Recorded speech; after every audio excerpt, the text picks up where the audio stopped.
नमः सिद्धेभ्य ओम नमः सिद्धेभ्य ओम नमः सिद्धेभ्य ओकारं विद्यु संयुक्तं नित्यं ध्यायन्ति योगिनः कामदं मोक्षदं चैव ओंकाराय नमो नमः। अविरल सद्गणोग प्रक्षालित सकल भूतल कलंका मुनिभिरूपासि तीर्था सरस्वती हरतु न दूरितम् अज्ञानतिमिरान्धानां ज्ञानाञ्जन शलाकया चक्षुरुन्मीलितं येन तस्मै श्री गुरुवे नमः। श्री परम गुरुवे नमः। परम्पराचार्य गुरुभ्यो नमः। सकल कलुष विध्वंसं श्रेषां परिवर्धकं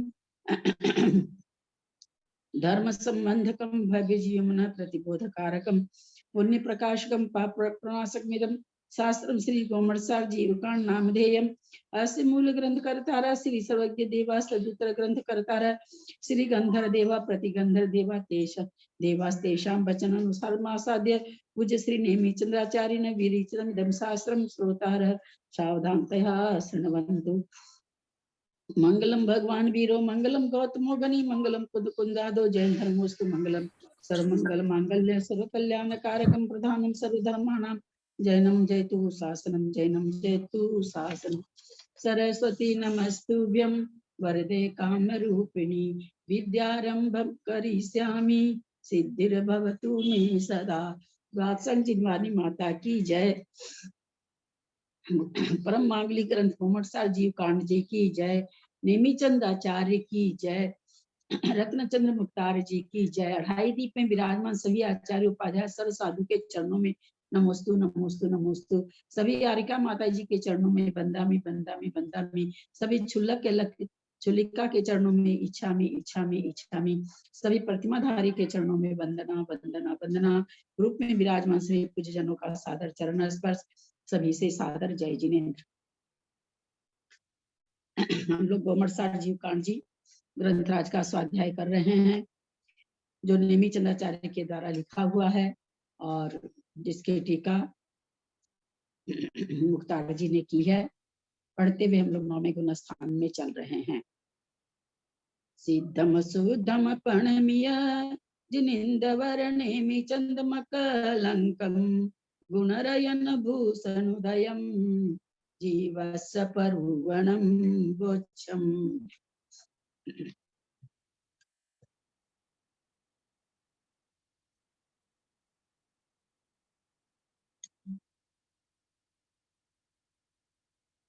पेज नंबर 67 है ना? 69 है। 69 में ये है क्रोध की प्रथम चौथा पैरा। 69? हाँ 69 में। अच्छा मेरे में थोड़ा पीछे आगे आता है, आपका 68 बैठेगा, आपका एक पेज पीछे होता है। 67 है मेरा, 67 नहीं है।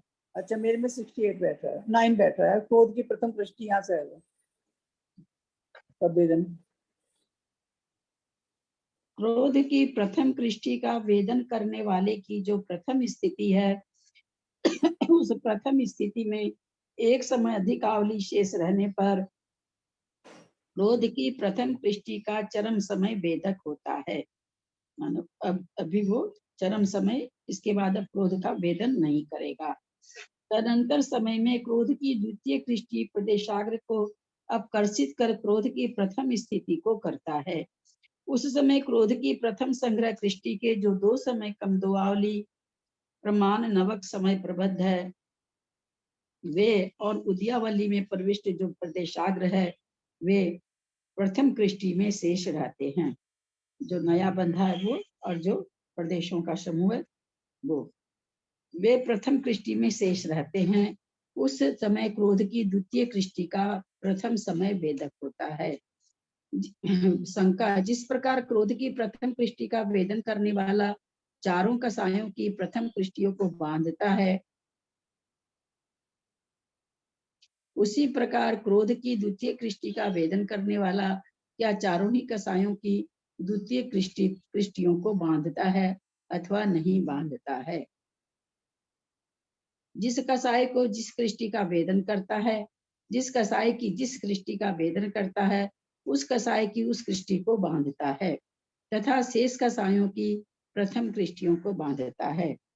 कृष्टि का बंध तो क्रोध की द्वितीय कृष्टि का वेदन करने वाले छपक के आप लोग में से कोई पढ़िए तो।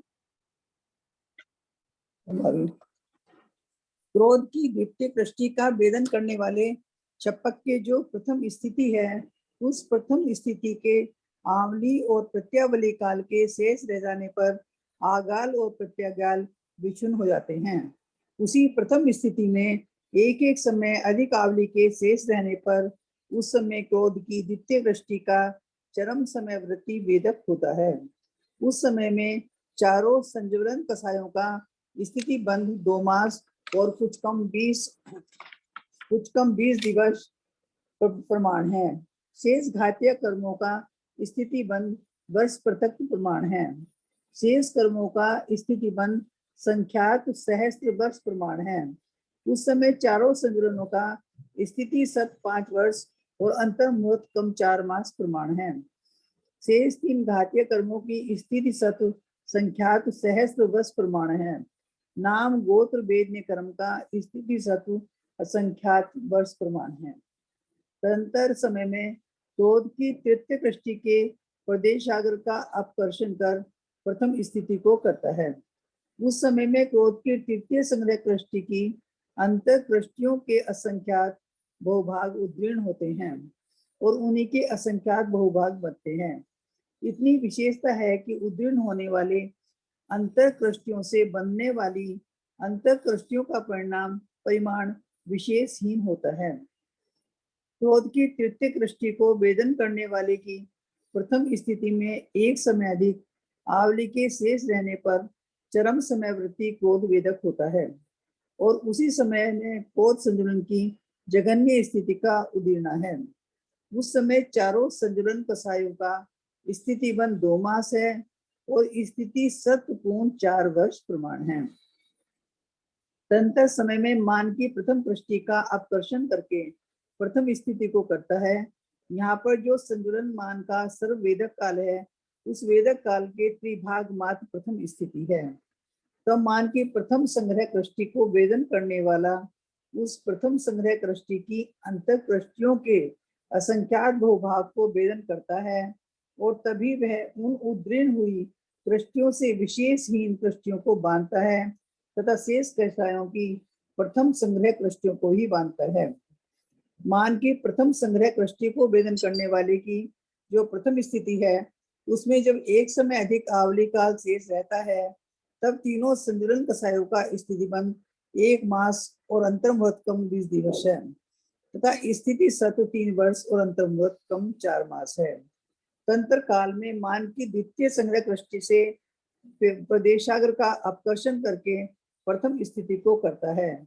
मान की द्वितीय कृष्टि को वेदन करने वाले के प्रथम स्थिति में जब एक समय अधिक आवली शेष रह जाती है, उस समय तीनों संतुलन का स्थिति बंद 1 मास और कुछ कम 10 दिवस होता है तथा स्थिति सत 2 वर्ष कुछ कम 8 मास रह जाता है।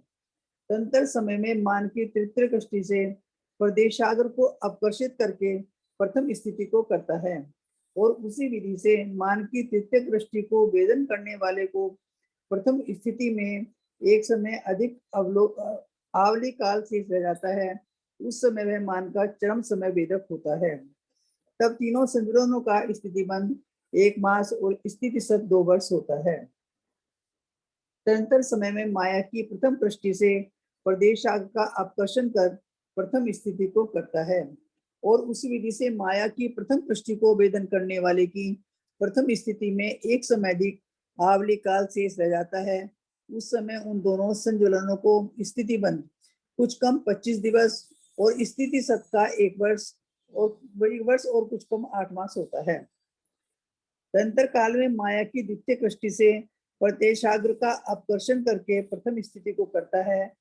प्रथम स्थिति में एक समय अधिक आवली काल शेष रहने से के समय दोनों संतुलन का स्थिति बंद कुछ कम 20 दिवस प्रमाण और स्थिति सत कुछ कम 16 मास है। तदंतर काल में माया की तृतीय कृष्टि से प्रदेशाग्र को अपकर्षित करके प्रथम स्थिति को करता है।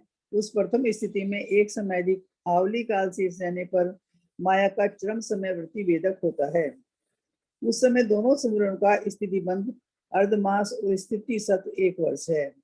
शेष 3 घातीय कर्मों का स्थिति बंद मास पृथक तथा स्थिति सत संख्यात सहस्त्र वर्ष है। तथा आयु बिना शेष 3 अघात्य कर्मों का स्थिति बंध संख्यात वर्ष और स्थिति सत्व असंख्यात वर्ष है।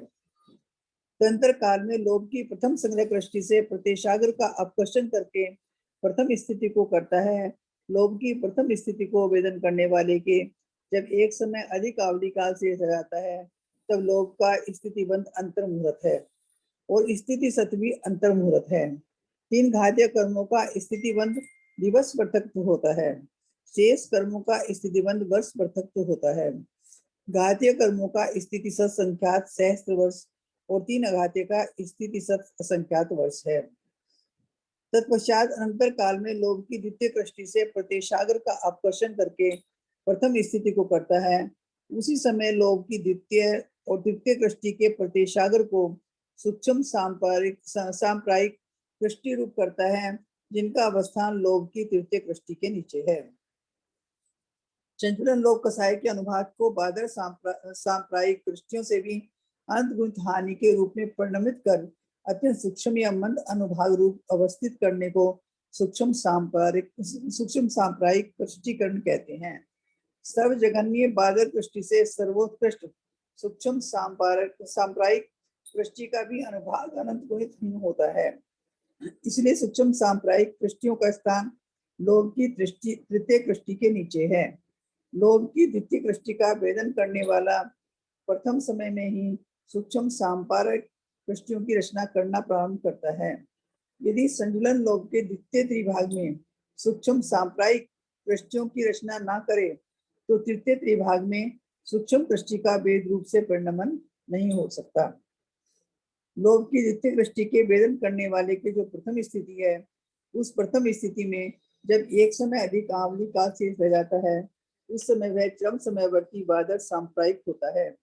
उसी समय में अर्थात अनिवृत्ति कर्म स्थान की अंतिम समय में लोभ की संक्रम्यमान चरम बादर सांप्रायिक दृष्टि सामस्तरीय रूप में से सूक्ष्म सांप्रायिक दृष्टियों से संक्रांत होती है, दृष्टियों से संक्रांत हो जाती है। लोभ की द्वितीय बादर दृष्टि के एक समय कम 2 आवली प्रमाण नवक समय प्रबंधों को छोड़कर तथा उद्यावली प्रविष्ट द्रव्य को छोड़कर शेष दृष्टियां संक्रमण को प्राप्त हो जाती हैं, अर्थात सूक्ष्म दृष्टि रूप परिणम जाती हैं। चंद्रन कोट की उत्कृष्ट दृष्टि भी प्रथम अपूर्व स्पर्धक की आदि वर्गना अर्थात अपूर्व स्पर्धकों की जगन्य वर्गना के अनुसार जगन्य वर्गना के अनुभाग के अनंतवें भाग है। इस प्रकार दृष्टियों के अनुभाग उत्तरोत्तर अल्प हैं। यतः जिसके द्वारा संतुलन कसाय रूप कर्म कृष्ट किया जाता है, उसकी दृष्टि यहाँ सर्वज्ञा सार्थक है। यह दृष्टि का लक्षण है। सभी संग्रह दृष्टियां और उनकी अवयव दृष्टियां समझ द्वितीय स्थिति में होती हैं, किंतु जिस दृष्टि का वेदन होता है उसका अंश प्रथम स्थिति में होता है। किसके कितनी संग्रह दृष्टियां बनती है, इसका स्पष्टीकरण। यदि क्रोध कसाय के उदय के साथ छप्पक श्रेणी चढ़ता है तो उसके 12 संग्रह दृष्टियां होती हैं। मान कसाय के उदय के साथ चढ़ने वाले के 9 संग्रह दृष्टियां होती हैं। माया के उदय के साथ छप्पक श्रेणी चढ़ने वाले जीव के 6 संग्रह दृष्टियां होती हैं। लोभ कसाय के उदय के साथ छप्पक श्रेणी चढ़ने वाले के 3 संग्रह दृष्टियां होती हैं। एक एक संग्रह दृष्टि की अवयविया अंतर दृष्टियां अनंत होती हैं। प्रत्येक कसाय में 3-3 संग्रह दृष्टियां होती हैं। दृष्टियों के भेदक कालों का अल्प बहुत अंतिम 12वीं दृष्टि को सूक्ष्म दृष्टि रूप परिणाम कर अंतर मुहूर्त तक भेदन करता है, तथापि उसका भेदक काल सबसे कम है। 11वीं दृष्टि का भेदक काल विशेष अधिक है। 10वीं दृष्टि का भेदक काल विशेष अधिक है। 9वीं दृष्टि का भेदक काल विशेष अधिक है। 8वीं दृष्टि का भेदक काल विशेष अधिक है। 7वीं दृष्टि का भेदक काल विशेष अधिक है। 6ठी दृष्टि का भेदक काल विशेष अधिक है। 5वीं दृष्टि का भेदक काल विशेष अधिक है। 4th दृष्टि का भेदक काल विशेष अधिक है। 3य दृष्टि का भेदक काल विशेष अधिक है। 2री दृष्टि का भेदक काल विशेष अधिक है। प्रथम दृष्टि का भेदक काल विशेष अधिक है। यहाँ सर्वत्र विशेष का प्रमाण स्व दृष्टि भेदक काल ऐसा समझ में आता है, ऐसा समझ में आ रहा है। बाकी तो जब तक किसी से नहीं जाने तो नहीं कह सकते। संग्रह कृष्टियां का मतलब यहाँ पर पढ़ने पर यही महसूस हो रहा है कि बहुत सारी कृष्टि को हो रही, उसको संग्रह कृष्टि की एक बार में कितनी एक बार में जैसे लिखा ना कि कई एक कृष्टि में कई बार कृष्टि होती है, तो ऐसा लग रहा उसी को संग्रह कृष्टि कहा गया कि एक कृष्टि में कितनी बार कृष्टि हुई, वो एक कृष्टि की संग्रह कृष्टि हो गई। और यहाँ पर वेदक काल का मतलब आगे आगे मतलब पीछे पीछे की पहली कृष्टि का काल ज्यादा है, दूसरी कृष्टि का काल उससे कम है, तीसरी का उससे कम है। इस तरह से आगे आगे परिणामों में वृद्धि होती जाती, कृष्टि होती जा रही। कृष्टि मतलब कृष करना, तो कृष हो रहा, कृष होते होते जैसे जैसे आगे आगे कृष हो रहा, वैसे वैसे ऐसा लग रहा कि जो उसका वेदक काल, वेदक मतलब अनुभव करना, कृष्टि का अनुभव करना, वो वेदक काल कम कम होता जा रहा है, ऐसा महसूस हुआ पढ़ने से। बाकी तो कसाई पहाड़ की चीज है, कसाई पहाड़ की चीज तो जब तक ये सब प्रकरण थोड़ा सा आगे पीछे से रहे तो फिर पता चले। केवल एक ही जगह का प्रकरण रहने से बहुत ज्यादा मतलब पकड़ में नहीं आ रहा, और बिना पकड़ में आए अपन इसको अगर व्याख्या करेंगे तो गलत होने की चांस ज्यादा रहेगी। पर शब्दों से जो समझ में आया, कुल मिला के बात इतनी है कि जो आठों कर्मों का स्थिति और सत्व को और बंध को कम कर रहा है। यहाँ पर 9वें गुण स्थान में कुछ कर्मों की तो स्थिति खत्म ही हो जाएगी, क्षय हो जाएगी, और बाकी कर्मों की स्थिति और सत्व बहुत कम कर रहा है, बहुत कम कर रहा है, और बंध भी कम कर रहा है। यानी 9वें गुण स्थान के परिणाम से आठों कर्मों में क्रिया हो रही है। ऐसा नहीं कि केवल कषाय में हो रहा है या केवल घातिया कर्म में हो रहा है, ऐसी बात नहीं है, सारे ही कर्मों में ये चीज घट रही है। ऐसा इसको पढ़ करके एक ये चीज केवल पता चल पा रही है कि सभी कर्मों में हो रहा है, जिसमें जितना होना चाहिए सब में हो रहा है, ऐसा महसूस हो रहा है। उपसम व छपक श्रेणी संबंधी क्रिया भेद, अश्वकरण रचना, अपूर्व स्पर्धक और बाधक दृष्टि, इन क्रियाओं को संबंधी उपर्युक्त कथन छपक श्रेणी की अपेक्षा किया गया है। चलिए ये बात तो मैं पहले बोली थी कल कि अपूर्व स्पर्धक बाधक दृष्टि ये किसमें होती है, छपक श्रेणी में होता है। इतनी विशेषता है कि उपसम श्रेणी में अश्वकरण, अपूर्व स्पर्धक करण, बाधक दृष्टि नहीं होते, किंतु लोभ वेदक काल में द्वितीय त्रिभाग में पूर्व स्पर्धकों से प्रदेश पुंज का आकर्षण करके सबसे जघन्य लता समान अनुभाग करने वाले स्पर्धक की आदि वर्गना के अभिभाग प्रतिच्छेदों से अनंत गुणी ही सूक्ष्म कृष्टियों को करता है। यानी जो उपसम श्रेणी जो चढ़ रहा वो इनको ये काम नहीं करता, अश्वकरण, अपूर्व स्पर्धक करण, बाधक दृष्टिकरण, क्योंकि ये किस लिए किया जाता है, ये किसी भी चीज के सत्व को खत्म करने के लिए किया जाता है ना, बारीक बारीक और बारीक और बारीक और बारीक और बारीक करके एकदम पाउडर बना के उड़ा देना। तो ये तो जो सत्ता से विच्छुत्ति करेगा उसको वो करेगा।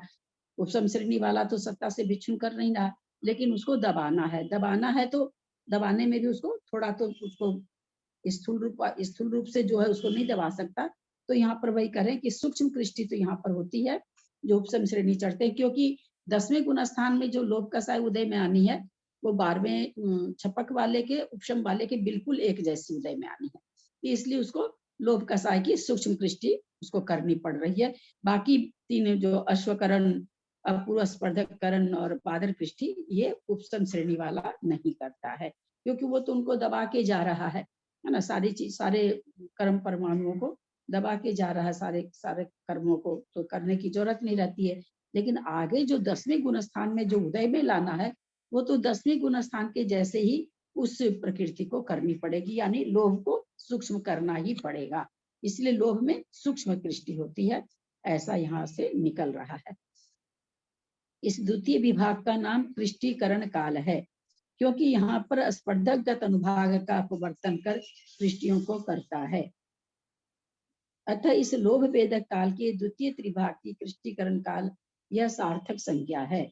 जिस प्रकार छपक श्रेणी में बादर कृष्टियों को करता हुआ सभी पूर्व और अपूर्व स्पर्धकों का पूर्ण रूप से अपवर्तन कर बादर कृष्टियों को ही स्थापित करता है, उस प्रकार यहाँ संभव नहीं है, क्योंकि सभी पूर्व स्पर्धकों के अपने अपने स्वरूप को न छोड़कर उसी प्रकार अवस्थित रहते हुए सब स्पर्धकों में से असंख्यात में भाग प्रमाण द्रव्य का अपकर्षण कर एक स्पर्धक की वर्गणाओं के अनंतवें भाग प्रमाण अनुभाग से सूक्ष्म कृष्टियों की रचना उपसम श्रेणी में करता है। तीव्र मंद अनुभाग संबंधी बहुत तीव्र मंद अनुभाग की अपेक्षा जघन्य कृष्टि स्तोक है, उससे दूसरी कृष्टि अनंत गुणी है, उससे तीसरी कृष्टि अनंत गुणी है। पहली दूसरी तीसरी क्यों विभाग पड़ा? एक बार के परिणामों से जो अधिवृत्तिकरण गुण स्थान है, एक समय में एक ही परिणाम हो रहा है, तो एक समय में एक परिणाम से जो कृष्टि हुई उसकी एक कृष्टि का नाम पड़ गया, दूसरे समय में जो हुई उसका दूसरी कृष्टि पड़ गया। तो इसी तरह से कहते हैं। और आपस में कितनी है ये कृष्टि, कितनी कितने द्रव्य की होती है? तो कहते हैं अनंत गुणी है, आपस में बढ़ती हुई। इस प्रकार अंतिम कृष्टि पर्यंत अनंत गुणी श्रेणी रूप से क्रम चालू रहता है। ये सब चीज समझ में आ रही है। कृष्टीकरण काल के अवसान की परिरूपणा। कृष्टीकरण काल में आवली या प्रत्यावली के शेष रहने पर आगाल और प्रत्यागाल विच्छिन्न हो जाते हैं। प्रत्यावली में एक समय शेष रहने पर लोभ संजन की जघन स्थिति उदीर्णा होती है। उसी समय स्पर्धगत लोभ संबंधी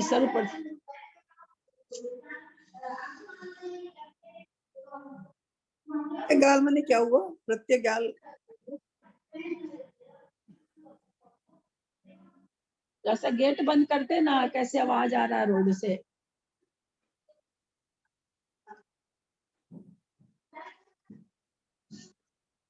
क्या चीज आगाल और प्रत्यागाल पूछ रही है ना? हाँ हाँ हाँ हाँ। अभी मेरे को याद नहीं आ रहा है। अपने लोग पढ़े तो थे, कर्णानियों की पुस्तक में आया तो था लास्ट में। आप लोग के पास वो पुस्तक है, मेरे पास तो नहीं है। उसमें देखिएगा पीछे में है। उस समय स्पर्धा पार्ट 3 में है दीदी, पार्ट 3 में है। हाँ, कर्णानियों के पार्ट 3 में। हाँ, तो रहे पार्ट 3 में है, वही तो कह रही हूँ। उसमें हम लोग पढ़े थे, उसमें है। उसी समय स्पर्धगत लोभ संबंधी सर्व प्रदेश पुंज उपशांत हो जाता है, किंतु कृष्टिगत प्रदेश पुंज अभी भी अनुपशांत रहता है, क्योंकि सूक्ष्म सांप्राय के काल में कृष्टियों की उपशामना देखी जाती है। यही अंतिम समयवर्ती बाधक सांप्रायिक संयत है, क्योंकि यहाँ पर अनिवृत्तिकरण काल का अंत देखा जाता है। यानी जो इतना हम लोग पढ़े हैं, अश्वकरण वगैरह, इतनी कृष्टियां, जितनी ये कृष्टियां 12 कृष्टि जो दिखाई गई, 12 कृष्टि में एक एक कृष्टि में बोले हैं कि अनेक अनेक कृष्टि हो रही है। संग्रह कृष्टि टोटल कितनी बताए? 12 संग्रह कृष्टि होती है, और एक एक संग्रह कृष्टि में अनंत अनंत अंतर कृष्टियां होती है। यानी मुख्यतः से एक कृष्टि, उसमें कितनी बार बोला? अनंत कृष्टियां, एक एक में अनंत कृष्टि हो जाती है। यानी बार बार वो जो कर्म के परमाणु है विकृष होते चले जाते हैं। इस प्रकार छपक श्रेणी संबंधी पूर्व अपूर्व स्पर्धक व बादर सूक्ष्म कृष्टि और उपसम श्रेणी संबंधी पूर्व स्पर्धक व सूक्ष्म कृष्टि का कथन पूर्ण हुआ। तो एक तो ये चीज हम लोग जाने कि उपसम श्रेणी वाला अपूर्व स्पर्धक और बादर कृष्टि नहीं करता है, और छपक श्रेणी वाला पूर्व से अपूर्व स्पर्धक, बादर कृष्टि और फिर सूक्ष्म कृष्टि करता है। उपसम श्रेणी वाला पूर्व स्पर्धक से सूक्ष्म कृष्टि ही करता है। बाकी का क्या होता है? क्योंकि उपशम करना रहता है तो उपशम कर लेता है। उपशम करने के बाद में जितना द्रव्य उसको आगे उदय में लाना है, उतने द्रव्य का वो सूक्ष्म कृष्टि करता है।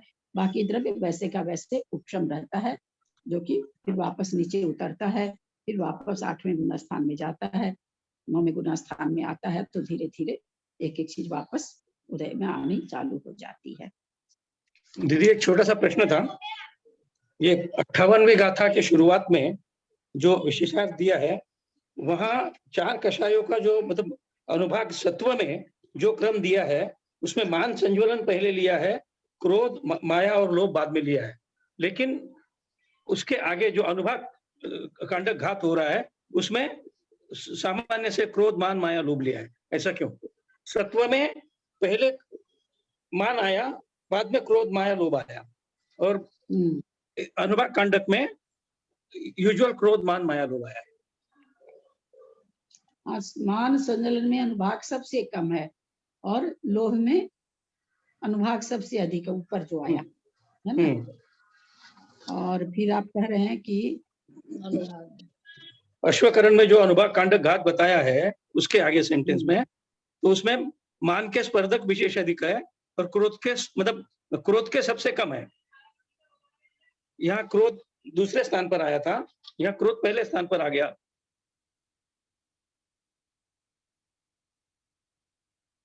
एक मिनट। बाकी मान संजलन में आगे अनुभाग जितना भी सबसे वर्णन कम है, से क्रोध, कम। मान, माया, लोभ इसी हिसाब से है, लेकिन सिर्फ यहाँ क्रोध संजलन, तत्व एक क्रम बदल गया है। इससे माया संजलन में विशेष अधिक है। ये सत्व मतलब अनुभाग सबसे कम है, मान का, क्रोध का उससे अधिक है, माया का उससे अधिक है, लोभ का विशेष अधिक है। जबकि जब अगर चूंकि ये अनुवृत्तिकरण गुण स्थान होता है मनुष्यों में ही, तो मनुष्यों में होता है, तो यहाँ पर लोभ का अधिक नहीं होकर के किसका अधिक होना चाहिए था?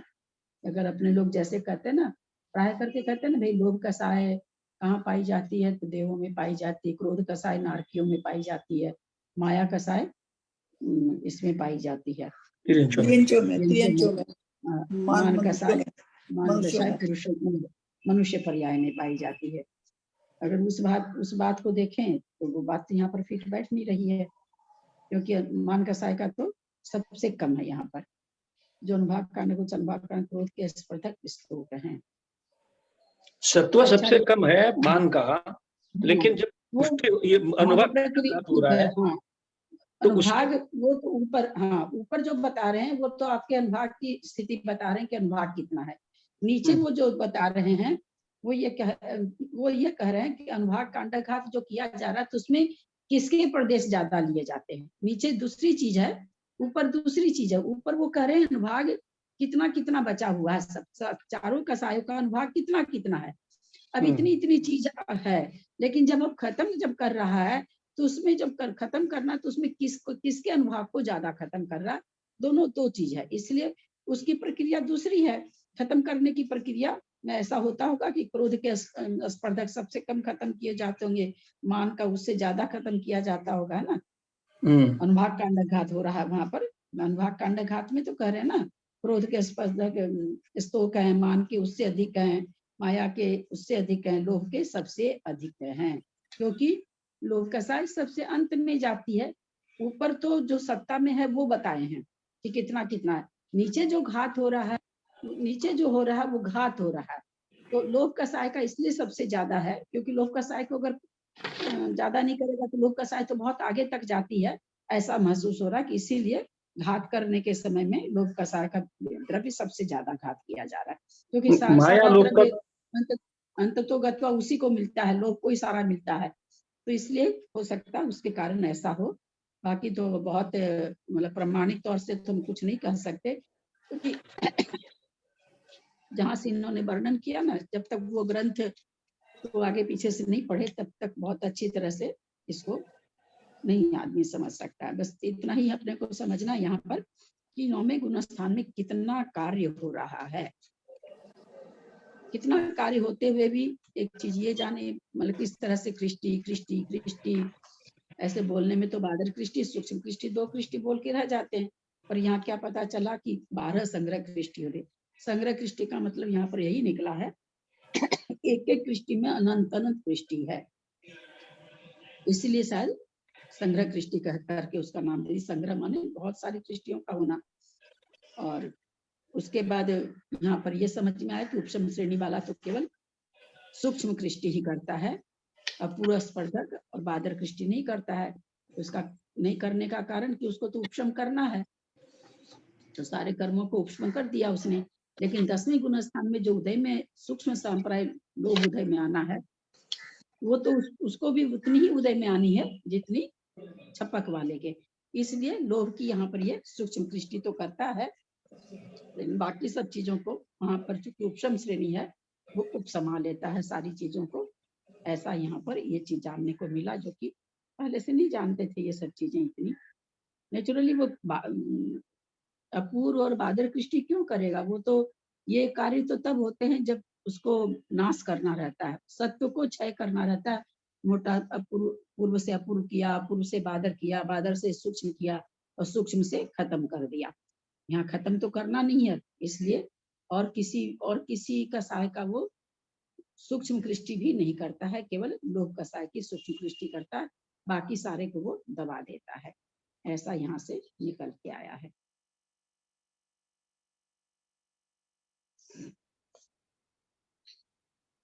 दसवां गुण स्थान आ गया है।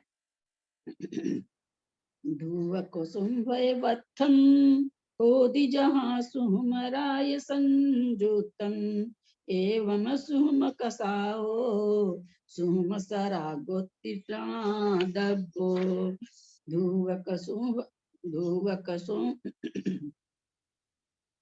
धूद कुसुम भय वत्थम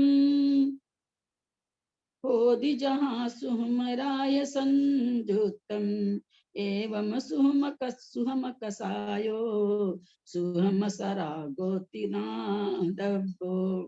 पुनः पढ़ रहे हैं, बहुत अच्छा उच्चारण नहीं हुआ है, हमको वह सूझ रहा है। आजकल आंख से एकदम नहीं दिखता, चश्मा बना के भी लाया, उतर गया, लगाए भी नहीं और खत्म भी हो गया। धूद कुसुम भय वत्थम धूद कुसुम भय वत्थम ओदि जहाँ सुहमराय संजुतम एवं सुहम कसायो सुहम सरा गोतिनादब्बो अनुलोहम वेदन्तो जीवो वसाम गोव खव गोवा सो सुहम संपराओ जह खादेनु नवो किच्ची अनुलोहम वेदन्तो जीवो वसाम गोव खव गोवा वा सो सुहम संपराओ जह खादेनु नवो किंची। किंची है लगता, हाँ किंची किंची। गाथा का उच्चारण करें। एक गाथा को उच्चारण त्रिशला जी करें। एक गाथा को निमिषन भाई साहब आप करेंगे क्या? नहीं दीदी, अभी क्या मेरी आंख में प्रोग्राम में मतलब क्या पूरा स्पष्ट दिखाई नहीं देते अक्सर। अच्छा ठीक है भाई साहब। दूध को सुंभे बत्थम होदि जहाँ सुहमराय संजूतम एवं सुहम कसाओ सुहम सरागोती नादब्बो। हीरा जैन कलकत्ता।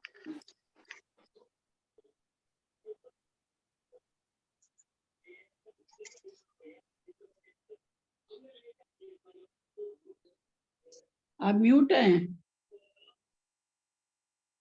हाँ, अनुलोहम वेदन्तो जीवो उपसाम गोव खव गोवा खव फिर से अनुलोहम वेदन्तो जीवो उपसाम गोव खव गोवा सो सुहम संपराओ जह खादे नवो किंची।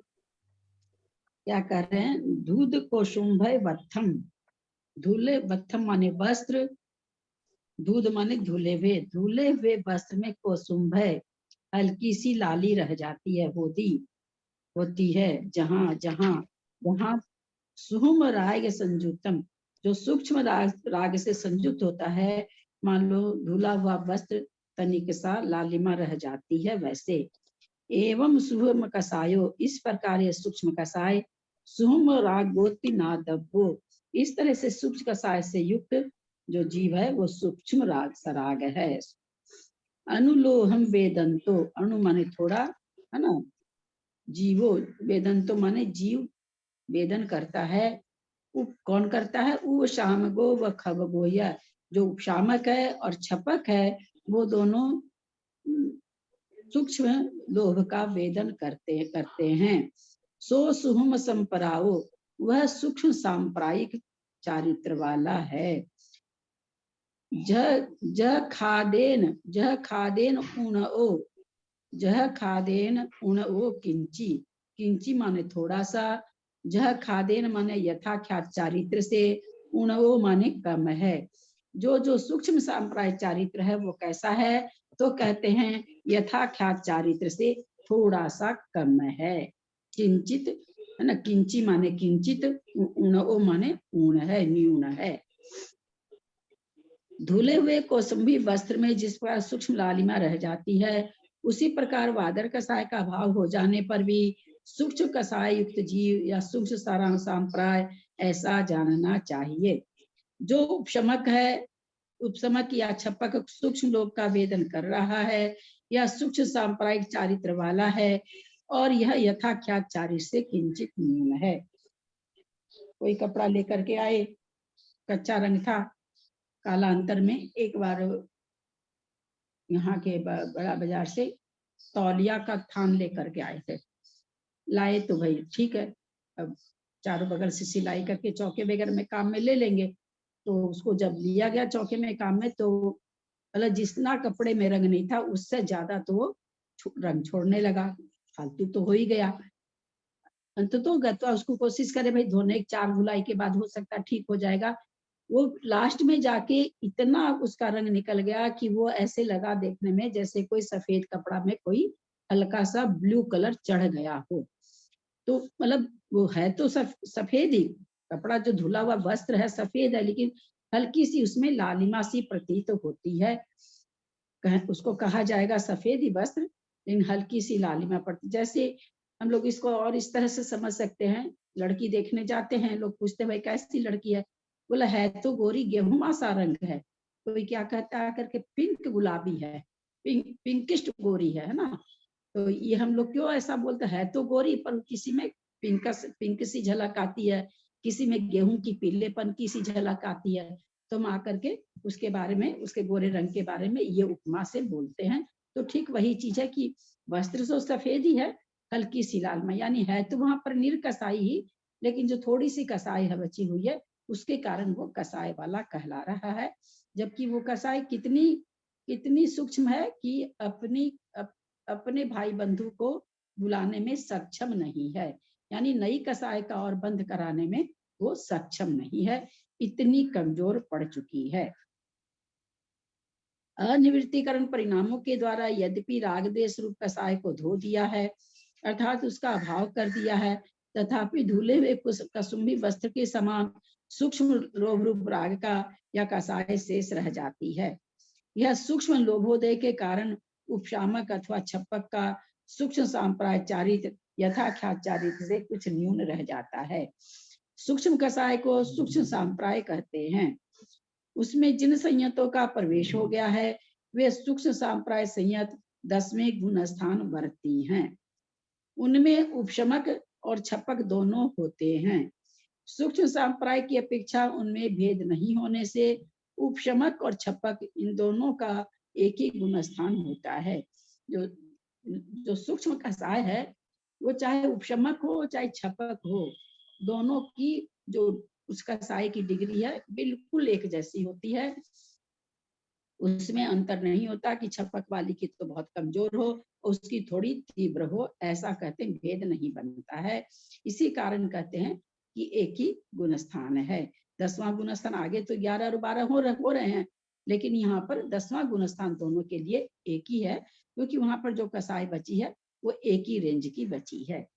इस गुण स्थान में अपूर्व अनिवृत्ति इन दोनों विशेषणों की अनुवृत्ति होती है, इसलिए दोनों विशेषण भी सूक्ष्म सांप्राय के साथ जोड़ लेने चाहिए, अन्यथा पूर्ववर्ती गुण स्थानों से इस गुण स्थान की कोई भी विशेषता नहीं बन सकती। यह कहना क्या चाह रहे हैं कि यहाँ पर भी अपूर्व और अनिवृत्तीकरण एक समय में एक ही परिणाम, और अपूर्व परिणाम यहाँ पर भी अनुवृत्ति होती है, मतलब क्या कहेंगे उसको, दोहराई जा रही है। इस गुण स्थान में जीव कितनी ही प्रकृतियों का क्षय करता है, आगे क्षय करेगा, पूर्व में क्षय कर चुका है, इसलिए इसमें क्षयिक भाव है। 9वें गुण स्थान में क्षय कर दिया 36 प्रकृति का, और यहाँ पर आकर के क्षय करेगा 10वें गुण स्थान में, जो 16 प्रकृतियां 12वें गुण स्थान की नहीं, यहाँ पर सत्व विच्छुत्ति हो रही है, बंद विच्छुत्ति हो रही है। तथा कितनी ही प्रकृतियों का उपशम करता है, आगे उपशम करेगा और पहले उपशम कर चुका है, इसलिए इसमें औपशमिक भाव है। प्रथम समयवर्ती सूक्ष्म सांप्रायिक छपक के सूक्ष्म दृष्टियों के असंख्यात बहुभाग उदीर्ण होते हैं। पहले समय में जो छपक है, जो सूक्ष्म कृष्टि करके लोभ बचा है, उसका बहुभाग उदीर्ण होता है। उदीर्ण होता मतलब उदीर्णा होती है। संख्यात सहस्त्र स्थिति कांडकों के व्यतीत हो जाने पर मोहनीय कर्म का अंतिम स्थिति कांडक घात उत्कीर्ण होता है। स्थिति कांडक के उत्कीर्ण हो जाने पर आगे मोहनीय कर्म का स्थिति कांडक घात नहीं होता, क्योंकि सूक्ष्म सांप्रायिक गुण स्थान का जितना काल शेष है उतना ही मोहनीय कर्म का सत्व है। जब उतना ही सत्व है और लास्ट तक उदय में रहना है, तो फिर अब उसको स्थिति कांडक घात वगैरह करने की जरूरत नहीं पड़ी। जितना समय बाकी है उतनी ही स्थिति बाकी है। उस स्थिति को अध स्थिति के द्वारा निर्जीर्ण करता है। चरम समयवर्ती सूक्ष्म सांप्रायिक छपक के नाम और गोत्र नाम का स्थिति बंध 8 मुहूर्त प्रमाण होता है। वेदनीय कर्म का स्थिति बंध 12 मुहूर्त प्रमाण होता है। शेष 3 घातिया कर्मों का स्थिति बंध अंतर मुहूर्त प्रमाण होता है। इसको छपक को क्रोध के उदय से चढ़े हुए, क्रोध के उदय से जो चढ़ता है, जो श्रेणी मानते हैं ना, तो श्रेणी मानने के लिए जैसे वेद के लिए भी कहा जाता है कि कोई नपुंसक वेद से चढ़ रहा है, कोई स्त्री वेद से चढ़ रहा है, कोई पुरुष वेद भाव वेद की बात चलती है। उसी तरह से जिस समय श्रेणी मान रहा है, चारों कसाय एक साथ तो उदय में रहती नहीं है। क्रोध मान में मान, माया में माया, लोभ में बदलती रहती है। तो जिस समय क्रोध का उदय था उसी समय उसने किसी ने श्रेणी मांडी। किसी के मान का उदय चल रहा था तो उसमें श्रेणी मंड गई। भाव पूर्वक न तो कोई क्रोध को जान, बुद्धि पूर्वक न तो कोई क्रोध को जान रहा, न श्रेणी को जान रहा है, लेकिन व्यवस्था वो बनी हुई है, स्वतः ही व्यवस्था बनी हुई है। उसी को यहाँ कह रहे हैं। क्रोध के उदय से चढ़े हुए प्रथम समयवर्ती लोभ वेदक बादर सांप्रायिक संयत के समस्त लोभ वेदक काल के साधिक 2/3 भाग प्रथम स्थिति होती है। उस स्थिति का कुछ कम आधा सूक्ष्म सांप्रायिक संयत काल है। कितना काल है तो बोलते हैं 2/3 की प्रथम स्थिति लेके जो चढ़ा था उसका 10वें गुण स्थान का काल कुछ कम है। इतना जो कृष्टियां प्रथम समय में की गई हैं उनके ऊपरी असंख्यातवें भाग को छोड़कर जो कृष्टियां अंतिम समय में की गई है उनकी जघन्य कृष्टि से लेकर असंख्यातवें भाग को छोड़कर शेष कृष्टियां उदीर्ण हो जाती हैं। यहाँ चूंकि हम लोग पहले भी अधा प्रवृत्तिकरण में जो परिणाम हमने पढ़े थे तो वहां पर आई थी ये बात ना कि कहाँ तक होंगे, 10वें गुण स्थान तक। उसी तरह 8वें के भी 10वें तक, 9वें के भी 10वें तक। तो चूंकि यहाँ पर ऐसे लग रहा है ना भाई वापस कृष्टि शब्द कैसे आ गया 9वें गुण स्थान में होता है, तो ये सारी प्रकृतियां जब तक सूक्ष्म सांप्रायिक गुण स्थान रहता है यानी लोभ का उदय का नष्ट नहीं होता है तब तक ये चलती ही रहती हैं। इतनी विशेषता है कि प्रथम समय में जो की गई कृष्टियां, ये भावी अंतरकर्म की तरह से हो गई ना। जैसे ऊपर की भी बच गई असंख्यात भाग छोड़कर, मतलब बची, और नीचे की बीच का जगह खाली हो गया। ये दिखा रहे ना, ये कृष्टि प्रथम समय की गई उनकी ऊपरी संख्यात भाग छोड़कर जो कृष्टि अंतिम समय में की गई उनकी जघन्य कृष्टि से लेकर असंख्यात भाग को छोड़कर शेष कृष्टियां उदीर्ण हो जाती हैं। मतलब बीच की हो जाती है ना। हाँ, बीच की उदीर्ण हो जाती है। हाँ?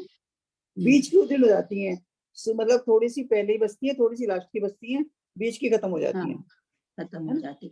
इतनी विशेषता है कि प्रथम समय में की गई कृष्टियों में से नहीं वेदे जाने वाले ऊपरी असंख्यात भाग के भीतर की कृष्टियां अपकर्षण द्वारा अनुभाग की अपेक्षा अनंत गुणहीन होकर मध्यम कृष्टि रूप से भेदी जाती है।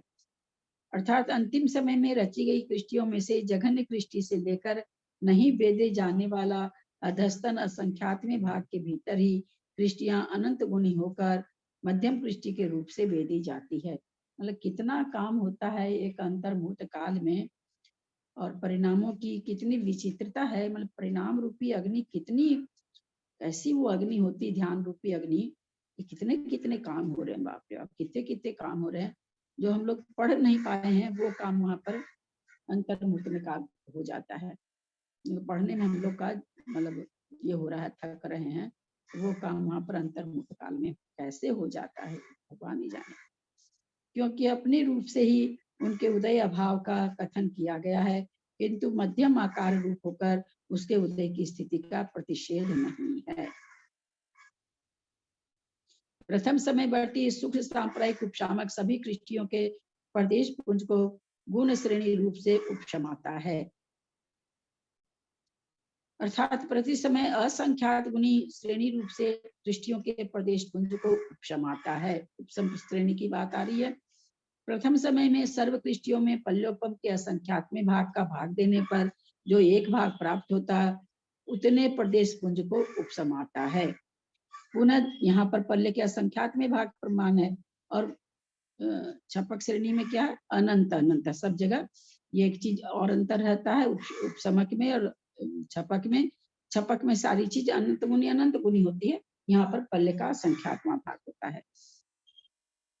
पुनः दूसरे समय में सर्व कृष्टियों में पल्योपम के असंख्यात्म भाग का भाग देने पर जो एक भाग लब्ध आवे उतने प्रदेश पुंज को उपशमाता है, किंतु प्रथम समय में उपशमाए गए प्रदेश पुंज से असंख्यात गुने प्रदेश पुंज को उपशमाता है। तो प्रति समय प्रदेश पुंज बढ़ेगा, है ना। तो मतलब ये तो क्या कहें, सर्वविदित बात ही है कि प्रति समय परिणामों की विशुद्धि होती है, और या तो क्षय कर रहा हो या उपशम कर रहा हो, उसके जो द्रव्य होगा वो अधिक ही अधिक होगा। यह कैसे जाना जाता है? परिणामों के महात्म्य से जाना जाता है। इस प्रकार सूक्ष्म सांप्रदायिक गुण स्थान के अंतिम समय को प्राप्त होने तक सर्वत्र गुण श्रेणी के क्रम से उपसमाता है। दो समय कम दो आवली प्रमाण नवक समय प्रबद्धों को भी उपसमाता है। बहादुर सांप्रदायिक संयत ने पहले जो स्पर्धकगत उच्छिष्टावली छोड़ दी थी वह कृष्टि रूप से परिणम कर स्तुपुक संक्रमण के द्वारा प्राप्त होती है। प्रथम समय में उदीर्ण हुई कृष्टियों के अगाग्र से अर्थात सबसे ऊपरी कृष्टि से लेकर नीचे असंख्यात भाग को छोड़कर शेष कृष्टियां द्वितीय समय में उदीर्ण होती है। ऐसा किस कारण से? यदि ऐसा न हो तो प्रथम समय के उदय से दूसरे समय का उदय अनंत गुणाहीन नहीं बन सकता। इसलिए कृष्टियों को वैसे करता, नहीं तो क्या होगा, प्रति समय अगर उदय वैसा ही बना रहा तो फिर मतलब उदय का रुकना और सत्व विच्छुत्ति होना संभव ही नहीं होगी। अंतिम समय तक अगर उदय का पुंज उतना ही रहे तो हो नहीं सकता है। इसलिए करेंगे कि अगर ऐसा नहीं हो तो अनंत गुणाहीन उसका बनेगा नहीं। प्रथम समय से उदीर्ण कृष्टियों में द्वितीय समय में उदीर्ण कृष्टियों की असंख्यात्म भाग प्रमाण विशेषहीन है। दो उदीर्णा कर करके कृष्टियों को खिला रहे हैं, उसके बारे में आ रहा है। क्योंकि अधस्तन अपूर्व लाभ से उपरितन परित्यक्त भाग बहुत होता है। इसी प्रकार सूक्ष्म सांप्रदायिक संयत के अंतिम समय के प्राप्त होने तक तृतीय आदि समयों में भी कथन करना चाहिए। अंतिम समयवर्ती सूक्ष्म सांप्रदायिक उपशामक के ज्ञानावरण, दर्शनावरण और अंतराय कर्मों का स्थिति बंध अंतर्मुहूर्त प्रमाण होता है। नाम और गोत्र का स्थिति बंध 16 मुहूर्त प्रमाण होता है। वेदनीय कर्म का स्थिति बंध 24 मुहूर्त प्रमाण होता है। तदंतर समय में संपूर्ण मोहनीय कर्म का कर्म उपशांत हो जाता है।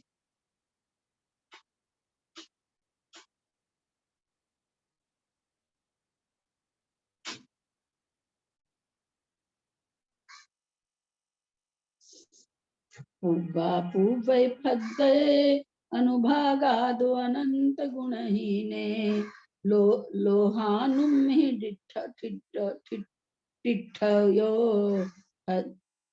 हंद है क्या, हंद सुहम संपरावोसो।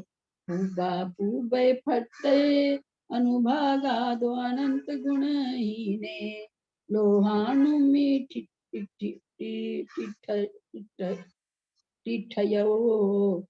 हंद है हंद सुम संपरावोसो। पूवै फद्दये अनुभागादो अनंत गुणहीने लोहानुमि टिठयो हंद सुम संपरावोसो। मंजू जैन, दिल्ली।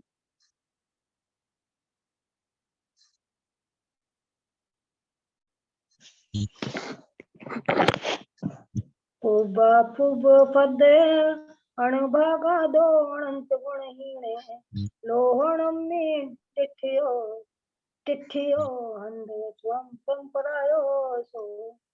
हंद है क्या? हंद ही है, हंद वहाँ लिखा पर हुआ। भी है। पूर्वा पूर्व फद्य, पूर्व अपूर्व फद्य माने स्पर्धक, पूर्व और अपूर्व स्पर्धक, अनुभागादो अनंत गुणहीने, आगे आगे अनंत गुणहीन अनुभाग वाले होते जाते हैं। उसमें कहते हैं कि अनुभाग वाले पूर्व अपूर्व स्पर्धक के अनुभाग से अनुभागादो अनुभाग से अनंत गुणहीन वाले लोहानुमीठिदवो, लोहानु माने लोभ के, अनु माने यानी सूक्ष्म लोभ, अनु माने सूक्ष्म लोभ में तिठ्ठयो स्थिति है। यहाँ पर हंद होना नहीं चाहिए, हंद का तो मीनिंग ही नहीं निकलेगा, थोड़ा सा अजीब लग रहा है हंद पढ़ के।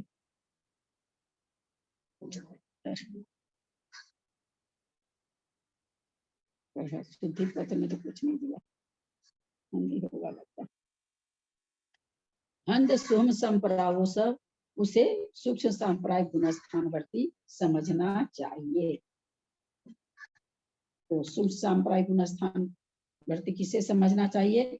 जिसका कि पूर्व स्पर्धक और पूर्व स्पर्धक से अनंत गुणाहीन, अपूर्व स्पर्धक से अनंत गुणाहीन, वादर कृष्टि वाला, वादर कृष्टि वाले से अनंत गुणाहीन, सूक्ष्म कृष्टि वाला, सूक्ष्म कृष्टि से भी और अनंत गुण कर सूक्ष्म लोभ जो है, जो उसमें सूक्ष्म लोभ में स्थित है, यानी सूक्ष्म लोभ का जिसको उदय है, वो 10वां गुण स्थानवर्ती उसको समझना चाहिए, ऐसा कह रहे हैं।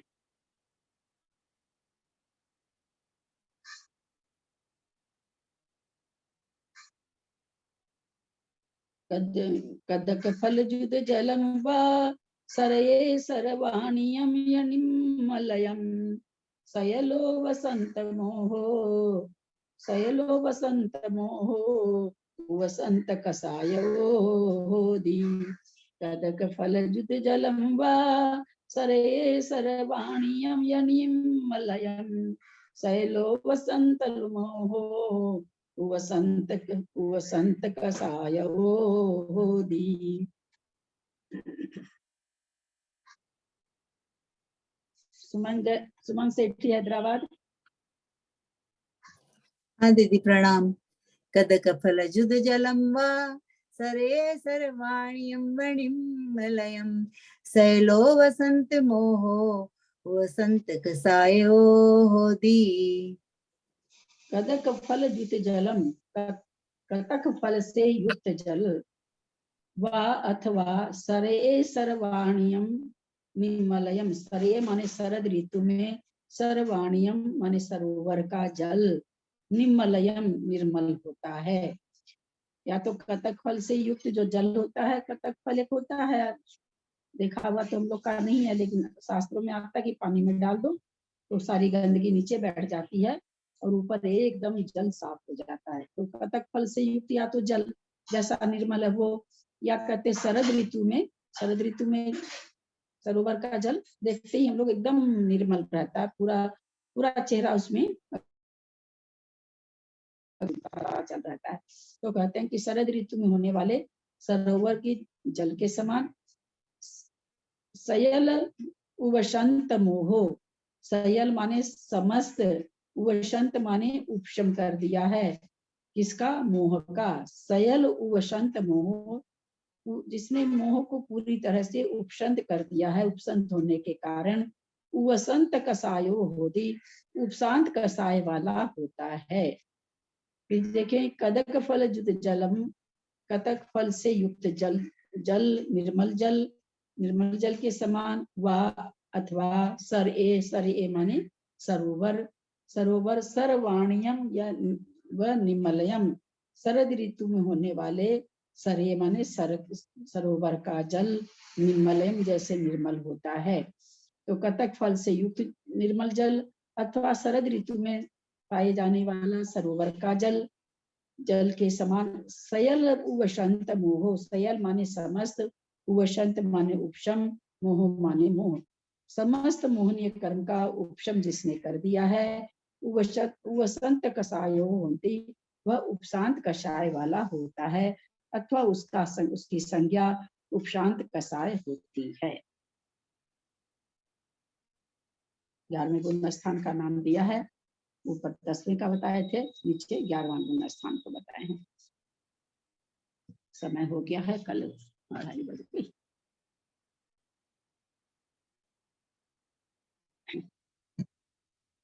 पता नहीं कभी हम लोग कसाई पाहुड़ पढ़ेंगे क्या, कितना विवेचन होगा कसाई पाहुड़ में, कितना अद्भुत विवेचन होगा, इसी में इतना से पढ़ने से ऐसा लग रहा है, पढ़ने से समझना भी, समझ में भी तो आना चाहिए। दीदी इसकी साधारण रीडिंग करना ही डिफिकल्ट लग रहा है हम लोगों, हमको तो एकदम रीडिंग करने में। हाँ शब्द वो तो खैर नहीं है, वो इसलिए कठिन लग रहा है ना कि बीच से थोड़ा सा उद्धरण आ गया है ना, इसके आगे बहुत सारा उद्धरण होगा, इसके पीछे बहुत सारा उद्धरण होगा, वो तो आया नहीं है। अब जैसे यहाँ पर प्रथमोपशम थोड़ा सा बता दिया जाता है 2-4 पेज में, लब्धि सार में 80 गाथा है, कितने तो पेज हैं, कितने पेज बताते, इतने पेज हैं प्रथमोपशम का। अब वहां पर जो प्रथमोपशम के छिलका छील छील के बताया गया है, वो और कहीं नहीं बताया गया है।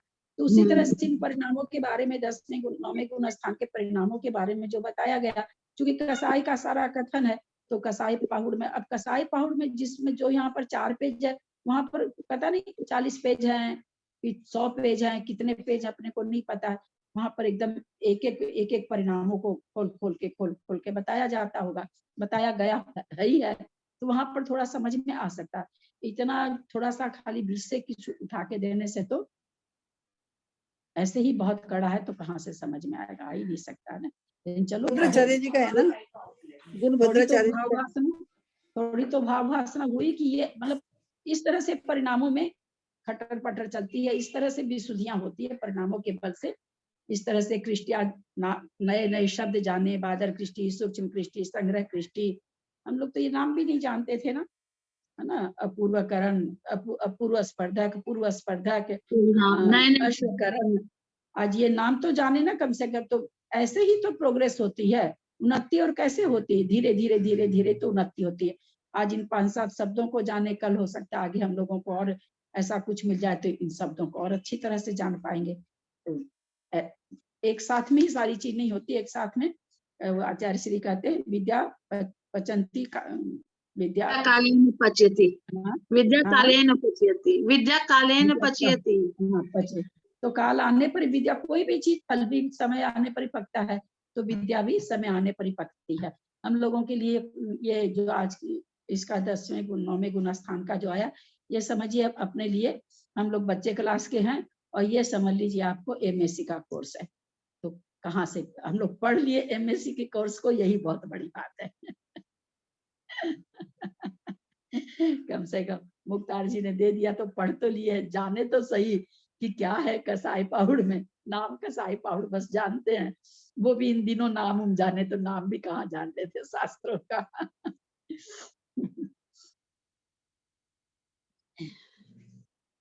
दक्ष मात्रा पदवाक्यहीनं मया प्रमाद्याति किंचनोक्तम् तन्मे क्षमित्वा विदधातु देवी सरस्वती केवल बोधलब्धिं बुद्धि समाधि परिणाम शुद्धि स्वात्मोपलब्धि शिव सौख्य सिद्धि चिंतामणिं चिंतित वस्तुदाने त्वं वन्दमानस्य ममास्तु देवी। यावानी के ज्ञान ते सुजे लोकालोक सोवानी मस्तक चढ़ो सदा देत मुंडो। हे जिनवानी भारती तो ही जपू दिन रैन जो तेरा शरणा गए सो पावे सुख चैन। देव भजु अरहंत को गुरु से हो निर्ग्रंथ दया धर्म पालू सदा यही मोक्ष का पथ। संग जिनवानी माता की जय। 9 बार नमोकार। आप लोग क्लास करेंगे क्या, तो हम शाम को खोल देंगे, आप लोग बोलिए। नहीं संडे में तो भाभी मेरे ख्याल से संडे में तो कोई नहीं, क्योंकि शुरू से बंद रहती है ना, तो संडे में तो शायद नहीं कोई आएगा, संडे में तो शायद कोई नहीं आएगा।